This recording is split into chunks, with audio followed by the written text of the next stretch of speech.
Oluvannyuma lw'olukuŋŋaana lw'abaweereza olw'omulundi ogw'abirimu olwali ku Christianity Focus Center Emmengo Kisenyi okukomekkerezebwa ku ntandikwa ya Sabbiiti ewedde, omulabirizi David Livingstone Kiganda akyagenda mu maaso n'okusomesa abagoberezi amakulu g'okumanya obuzaale obw'omubiri n'obw'omwoyo nga yeesigamye ku mulamwa gw'olukuŋŋaana oluwedde ogugamba nti gwe oli mwana waani.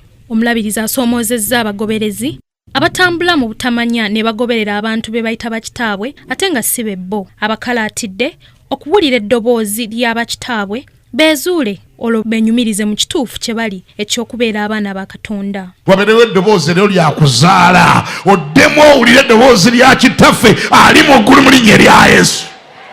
Owulire eddoboozi weezuule nga wooli si wooteekeddwa okubeera,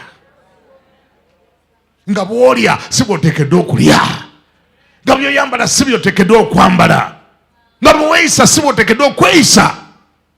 Oddemu otambule when you're tall, when your head is tall. Ategeezezza nti omuntu yenna okunywerera ku bazadde abatali babe kye kimuviirako okukola ebikontana n'enzikiriza ye. Wano wasinzidde n'agumya abo bonna abayita mu mbeera eyo nti yessaawa baddeeka. Bambi nga ne wetwogerera baakuwamba okola mu bbaala naye ng'oli mulokole, okolerayo mu bulumi obw'ekitalo mirimu gy'ejaabula ne weezuula ng'oli mu bbaala naye nga muli owulira oli mulokole. Abaakuwamba bo bakeeredde.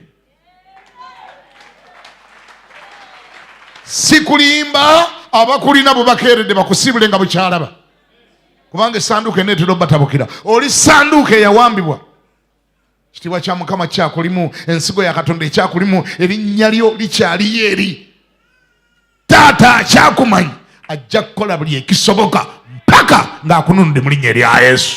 Bino omulabirizi abyogeredde mu kusaba kw'ekiro okubadde ku Christianity Focus Center Emmengo Kisenyi olunaku lw'eggulo, era nga mu kusaba kwe kumu abagoberezi bawadde obujulizi olw'ebirungi Mukama by'abakoledde nga mwe muli n'abo abawonye okufa mu lutalo lw'e South Sudan. Yeebazibwe Yesu Omunazaalesi. Amiina.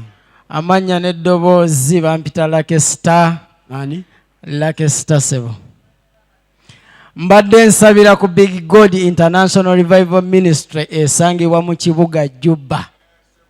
Nebaza Mukama olw'okubanga bomu zaakuba, ebikompola ne bikuba, amasasi ne gavuga, anga batulumba n'ekiro mu mayumba, babakubye amasasi mu magulu mu mikono.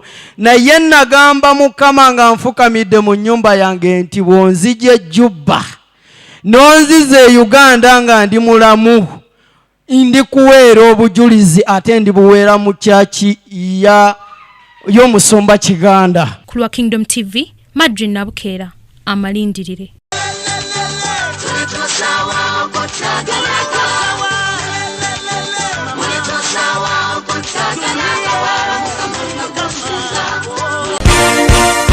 This is Kingdom TV.